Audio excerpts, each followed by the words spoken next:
Hey everybody, welcome to Be Fit, Stay Fit America. I'm Dr. Paul Kennedy. Those of you who've been with us since the beginning of the series will remember that last week we started working on the muscles of the chest. We gave you lots of different ways to train the chest muscle.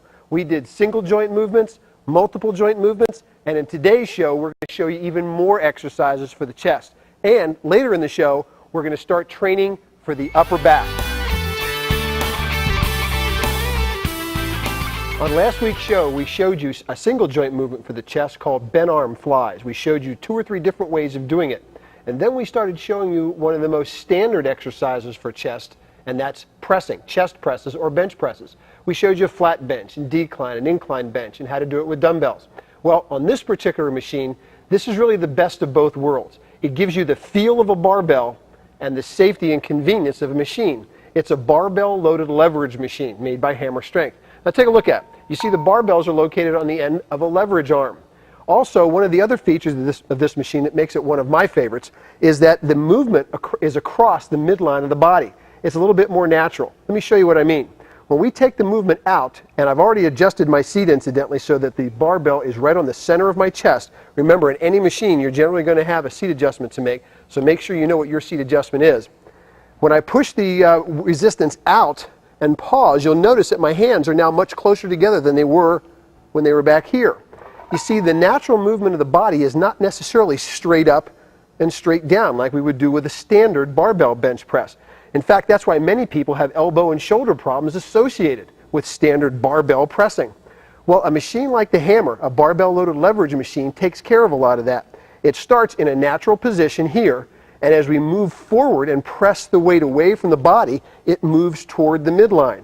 Because when we move, that's natural for our body to do. Our bodies don't naturally push straight out, they push across the midline. So, if we're going to do a chest press or a bench press with a barbell-loaded leverage machine, this is how it looks. We adjust our body so we're properly in the machine so that the pressing movement, the actual pressing handle, is right near the center of our chest. I've stuck my thumb out to sort of extend the lever, and you see it's pointing right at the center of my chest. I'm going to start by pushing out under control. Remember, out, pause, and then bring it back slowly, and here we go. Out, 1001, 1002, pause, and then back down under control. All the way to a stretch.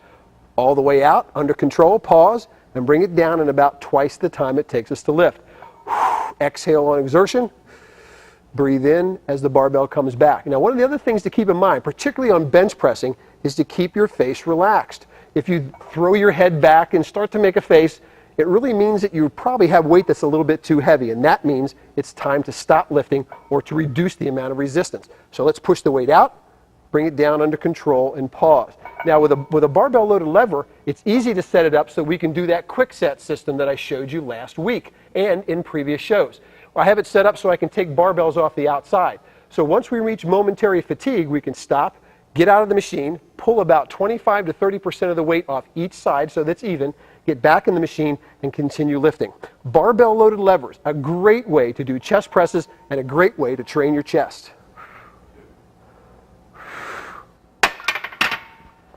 Well, maybe you won't want to do a bench press to train your chest. Well, there's lots of ways to do that. A chest pressing movement is simple to simulate. In fact, you've probably done a lot of chest pressing in your life and didn't even know you were doing it.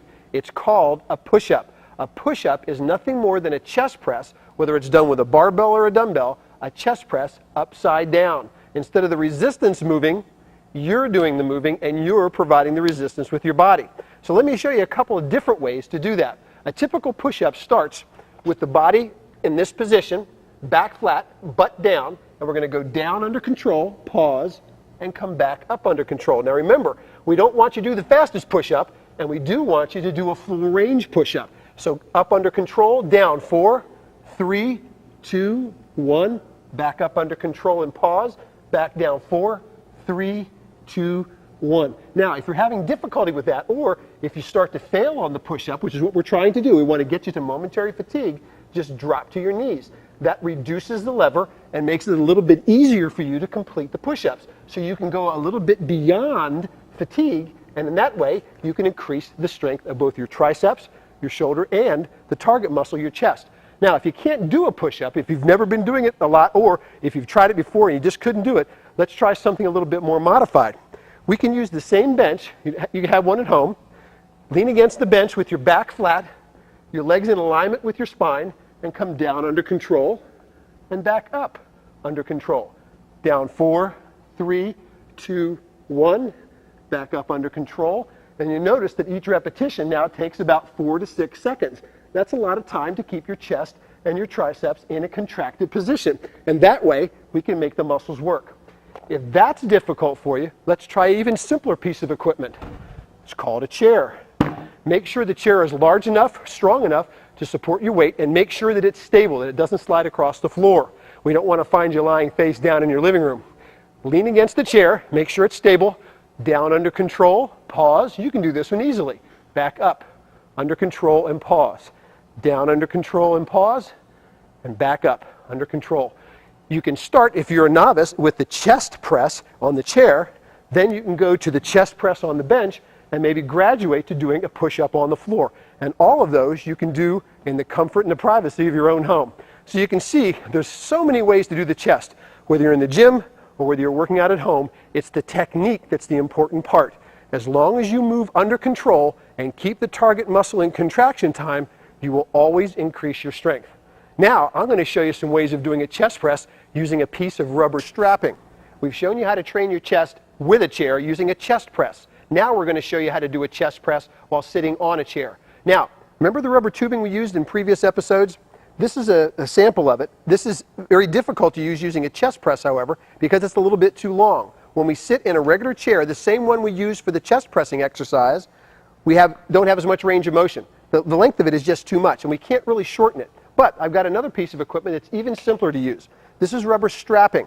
Now you notice there's different colors here. Each of these colors corresponds to a different thickness, and each thickness then has a different tensile strength, and that's going to be important in just a minute.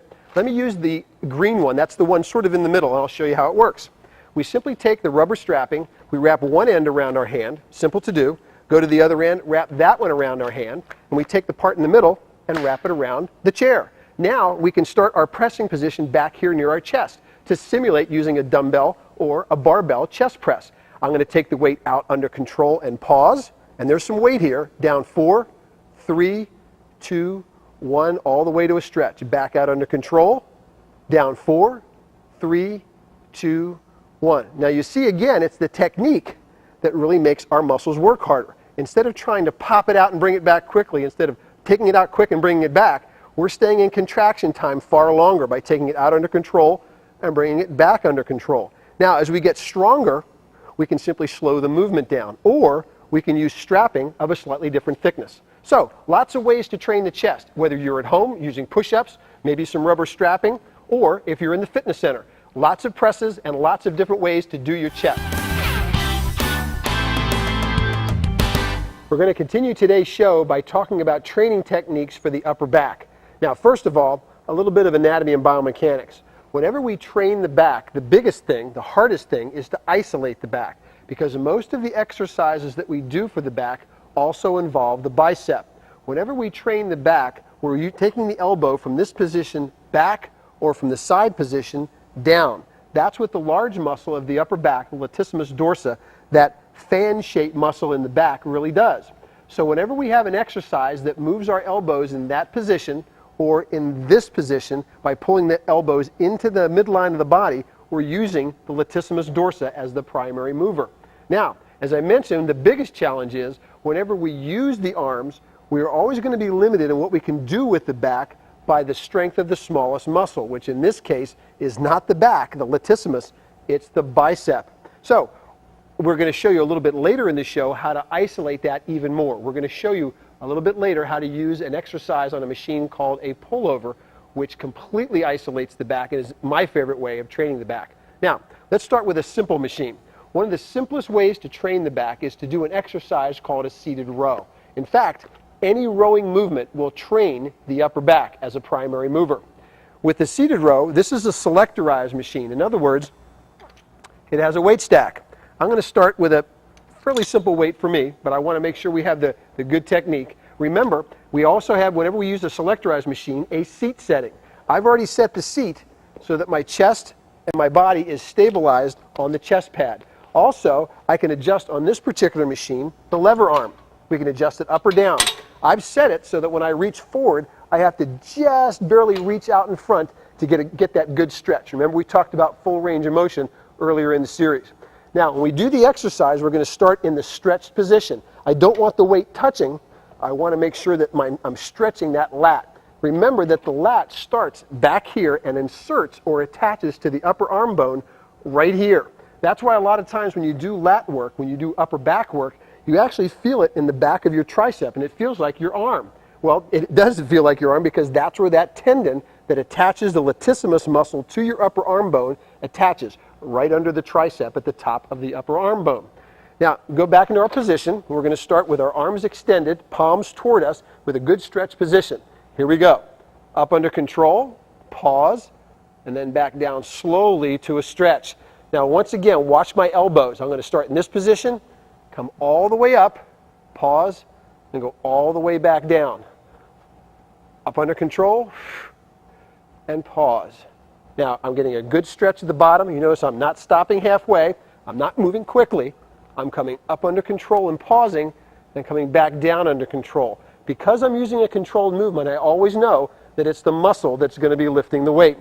The only challenge we have with any type of rowing exercise, as I mentioned, is I'm also training the bicep. When I get to momentary muscular fatigue, it's probably not going to be my latissimus or my large back muscle that's going to be fatigued. It's going to be my bicep. But that's just the nature of a rowing exercise. Now, let's assume that I've gotten to about 10 repetitions. I'm going to try number 11, and I can't quite make it.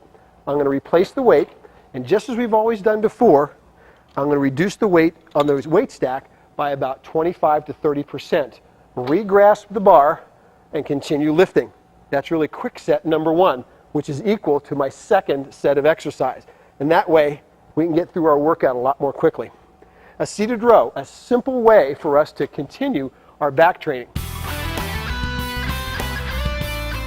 This week, our question comes from Carl in Houston, Texas, and he purchased your book, Be Fit, Stay Fit, Why Your Workout Doesn't Work and How to Fix It, and he was wondering if you could explain training effect in more detail. He didn't quite understand it. Yeah, Judy, training effect is really a pretty simple concept. Whenever we train the body, we're trying to take it slightly beyond its normal level. And you can do that with cardiovascular training or muscular training and even flexibility. But let's take strength training for an example. If I'm able to lift a specific amount of resistance, say 10 times, and I fail on number 11, that gives me a base level or a limit. That's what my body can do, that amount of weight 10 times. But what we have to do with the training effect is take it slightly beyond that, and that's where the quick set system, for example, comes in. You mentioned in the book that in the quick set system, we can take it slightly beyond that level of just 10 repetitions. It's very simple to do. So that by pushing the muscle just a little bit more, maybe just 1 or 2 more repetitions, we now have applied enough resistance to the muscle to elicit what is known as a training effect. The muscle isn't only going to its current level, it's going to a level that's slightly beyond that. What happens when the body is pushed just a little bit, it adapts to that additional workload by returning slightly stronger. So after we push the body, we've got to give it a little bit of rest time. And with strength training, for example, that's a couple of days. So if we did a lot of strength training in a specific workout, and then we give ourselves a couple of days afterwards, we'll find that if we push the muscle just a little bit more each time we lift and give it a proper recovery period, we will have gotten that training effect that we want. In other words, the muscle is now slightly stronger, and if we had the genetics, it's a little bit bigger. And with cardiovascular training, it's simply the same. Instead of walking at 3.5 miles an hour, maybe now we can push the envelope a little bit and walk at maybe 3.5, 3.6, 3.7 miles an hour. Increase our speed or take the angle up slightly to push the body a little bit more. And now the body will adapt to that by lowering our resting heart rate. So training effect is a way of making the body adapt to additional work by getting stronger or more fit. We traveled to another facility because I wanted to show you my favorite machine for training the upper back. It's called a pullover, and this is it. I've belted myself in to stabilize myself so that the resistance from the machine doesn't lift me out of the pad. Also, I've noticed that I've centered it so that the center of rotation right over here on this cam is right on the center of my shoulder. We're going to be using this movement. Now this machine will put the resistance against the back of my arm. That way, there's no bicep involvement. The bicep is just going to sort of be along for the ride. I simply push down on the pedal. The pads appear right next to my head. Release the pedal, and now I get a great stretch at the top and all the way down to the bottom. Now notice I went down in about 1 to 2 seconds. I paused at the bottom. That entire movement, almost the entire movement, is done with the latissimus dorsi, that upper back muscle. It's a great way to isolate the muscle. There is no bicep involvement. My hands are simply here to guide the bar. We go all the way down under control, pause, and then all the way back up until we feel the stretch. So it's a great way not only to isolate and train the lats, but also to get them a little bit more flexible. And remember from earlier in our show, we always talk about flexibility and strength training at the same time. So try the pullover. It's a great way to isolate your back. It's also a great one to add to any upper back routine. I want to show you another machine that we can use to train the upper back. It's a barbell-loaded leverage machine, and in this case, it's a pull-down. Now, a few episodes ago, when we were talking to you about full range of motion, we used this selectorize lat pull-down machine. We're going to show it to you again just a little bit later. But in this case, we're using this barbell-loaded leverage machine. You'll notice that the barbells are loaded in the back, and the great thing about this machine is you can do it either 2 arms at a time or 1 lever at a time, which can really make a difference when you're trying to train to see if your back levels are the same. In some people, they actually have an imbalance in their upper back. Their right side might be stronger than their left or vice versa. This machine will show you if that's the case. Now, this machine also requires a little bit of adjustment. We want to make sure that your seat is in a position where you've got to really reach out and grab those handles. I have the weight set at the back so I can use that quick set system we've talked about before. I adjust the thigh pad so that it holds me up in the machine so that when the weight starts to pull, I don't come rising out of my seat. I'm going to lean forward, grasp the bar, reseat, and now I'm going to pull down under control. So it's down, pause, all the way up under control, just like we always do our weights. Up under control and pause, and then back down in about twice that time. So here we go. Down, pause, up 4, 3, 2, 1. And take a look at the stretch. Watch my elbows again and see how far they move through the whole range of motion. And that's what we're looking for with back training.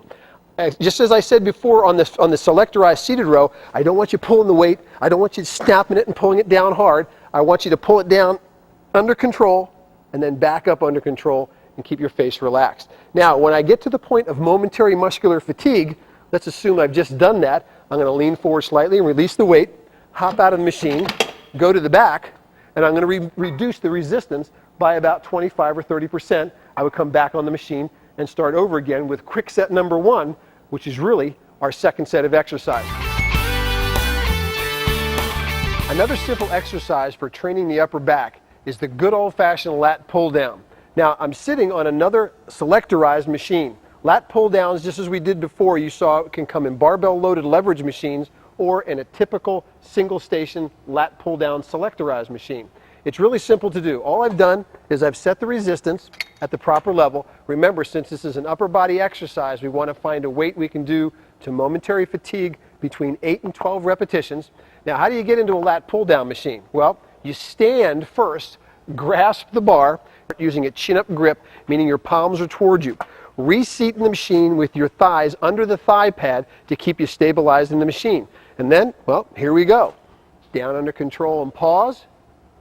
All the way back up and pause. Feel that stretch at the top. Now, don't cheat on me. Don't go part way up and not go all the way up. I want to rather you have a full range of motion with a little bit less resistance than a smaller resistance range with a higher level of resistance. All the way up and all the way back down. Remember to breathe under control. Exhale on exertion. Under control. Now, once we reach the point where we reach momentary fatigue, we replace the weight.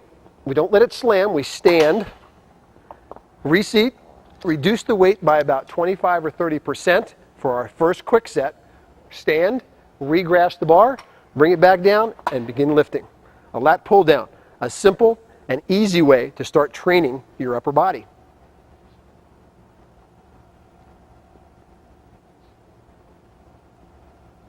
One of the most common exercises for training the upper back is done with a dumbbell. It's called a single arm bent dumbbell row. It's real simple to do. All we need is a sturdy flat bench, just like the one here. I'm going to put my knee on the bench to support my weight. I'm also going to put my palm on the bench and lean over so that my shoulder is just about in line with my wrist. Now, also notice where I've got 2 dumbbells here. The reason for that is we're going to use the quick set system with this one.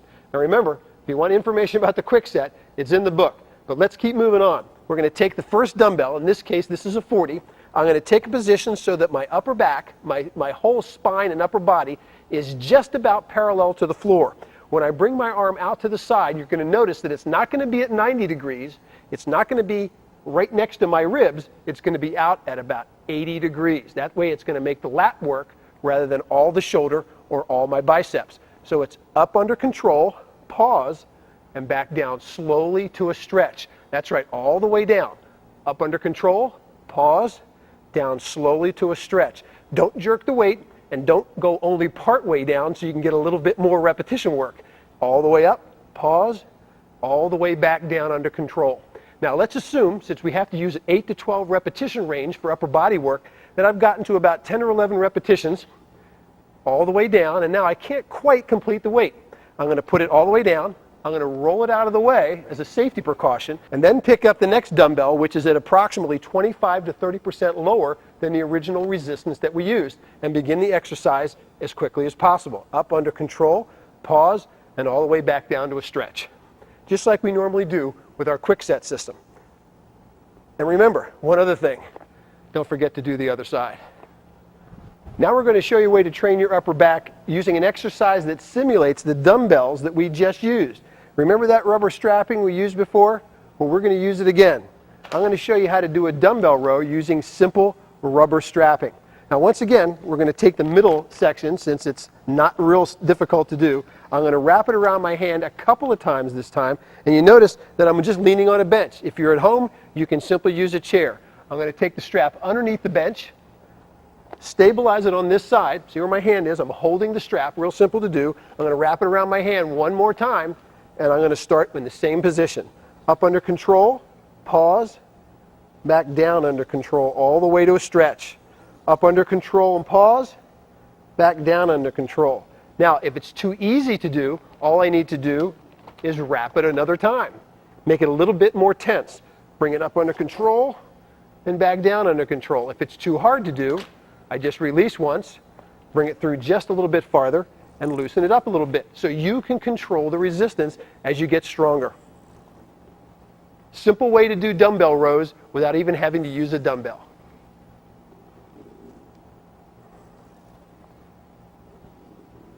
Now, on next week's show, we're going to finish the training of the upper back by using an exercise that all of you have seen and probably done. It's called a chin-up. And we'll even show you a way to do it in an assisted manner if you can't do one chin-up. That's okay. We'll show you how to get that done anyway at your local fitness center. Hey, thanks for joining us today. We hope you enjoyed our show. And remember, be fit, stay fit, America.